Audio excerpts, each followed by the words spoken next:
दोस्तों, आज की कहानी है बहू डिलीवरी के बाद की देखभाल के लिए अपनी बहन को बुला लो। दोस्तों, कहानी शुरू करने से पहले अगर आपने चैनल को सब्सक्राइब नहीं किया हो तो कर लीजिए ताकि आपके पास पहुंच सके हर नया वीडियो। तुम सीनू को डिब्बे का दूध क्यों पिला रही हो? डॉक्टर ने कहा था कि माँ का दूध ही बच्चे के लिए अच्छा होता है। और ये दूध का डिब्बा तुमने किससे मंगवाया? सुवर्णा को बोतल से दूध पिलाते हुए देख प्रतीक नाराज हो गया। अब मैं क्या करूं? मुझे ज्यादा दूध उतर ही नहीं रहा, जिससे सीनू का पेट भी नहीं भर रहा। वह भूख से रो रही थी तो मैंने ही रमा भाभी मेड से ये मंगवाया। सुवर्णा बोतल से सीनू को दूध पिलाते हुए बोली, दूध नहीं उतर रहा क्यों? तुम खाना ठीक से नहीं खा रही क्या? मैं तुम्हारे लिए बहुत सारा मेवा लाया था, उसे दूध के साथ खा रही हो या नहीं? एक मिनट, तुम भी कहीं उन औरतों की तरह तो नहीं सोचती कि फीडिंग कराने से फिगर खराब हो जाएगा और इसीलिए तुम पौष्टिक आहार नहीं ले रही? प्रतीक गुस्से से बोला, प्लीज प्रतीक, तुम मेरे बारे में ऐसा सोच रहे जबकि तुम अच्छे से जानते हो कि अपनी प्रेगनेंसी को लेकर मैं बहुत उत्साहित थी। अभी मैं किचन में नहीं जा सकती, इसलिए मम्मी जी जो कुछ भी मुझे खाने को दे रही वही खा रही हूँ। और मेवा 2 हफ्ते होने जा रहे, मम्मी जी ने मुझे कभी मेवा नहीं दिया खाने को। कुछ बोलूंगी तो आपको लगेगा कि मैं मम्मी जी की शिकायत कर रही, लेकिन जब मेरा ही पेट नहीं भर रहा तो दूध कहाँ से होगा? सुवर्णा की बातों को सुनकर प्रतीक को बहुत आश्चर्य हुआ।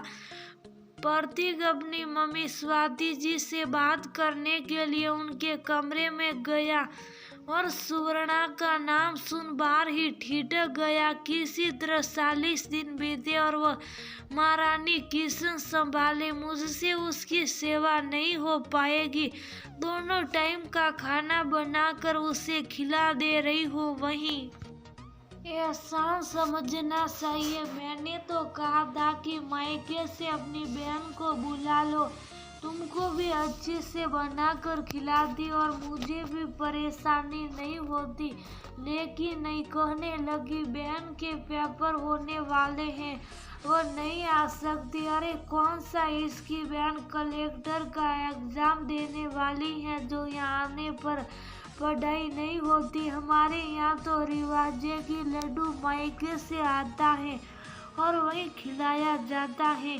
जब लड्डू आया ही नहीं तो मैं कहाँ से दूँ खाने को? मैं नहीं करती उसके लिए इतनी मेहनत। वैसे तू कहे तो बना कर भेज दूँ। प्रतीक बहुत सारे मेवे लाया है, कल वीडियो कॉलिंग में बहुत दुबली लग रही थी, अच्छे से खाया कर, तेरा ही घर है और दामाद जी ही तो सब सामान लाते हैं, तो उस पर पहला हक तेरा ही है। वाह मम्मी वाह, बहुत खूब बेटी, वीडियो कॉलिंग में दुबली लग रही और आपकी आंखों के सामने बहू बीमार जैसी हो रही, उसकी तकलीफ आपको नहीं दिख रही? बहू का पेट नहीं भर रहा और बेटी को मेवे के लड्डू बनाकर भेजने की बात हो रही। सामने प्रतीक को देख स्वाति जी ने झट से बेटी का फोन काट दिया। मुझे अच्छे से याद है कि दीदी की डिलीवरी के बाद उसकी सास चाहती थी कि दीदी को घर ले जाए, लेकिन आपने कहा कि डिलीवरी के बाद के 40 दिन बहुत खास होते। बच्चा होने के बाद औरत का शरीर ही नहीं, मानसिक क्षमता भी कमजोर हो जाती है, इसलिए उस समय बहुत अच्छी देखभाल और प्यार की जरूरत होती है।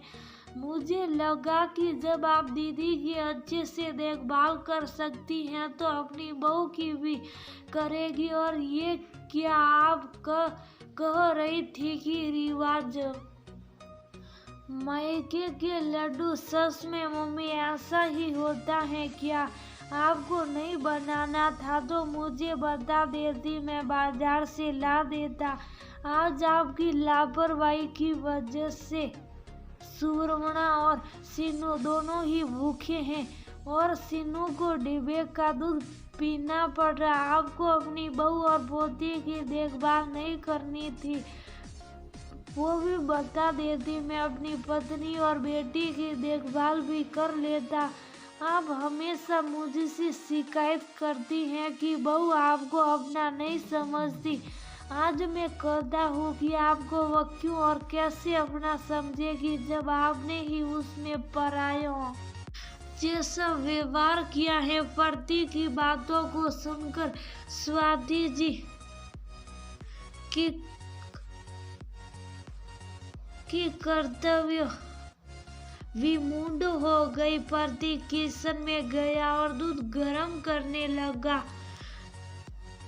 कैबिनेट में मेवे का डिब्बा खोजने लगा। स्वाति जी मेवे का डिब्बा लेकर आई और किचन स्लैब पर रखते हुए बोली, तू जा, बहू के पास मैं दूध लेकर आती हूँ।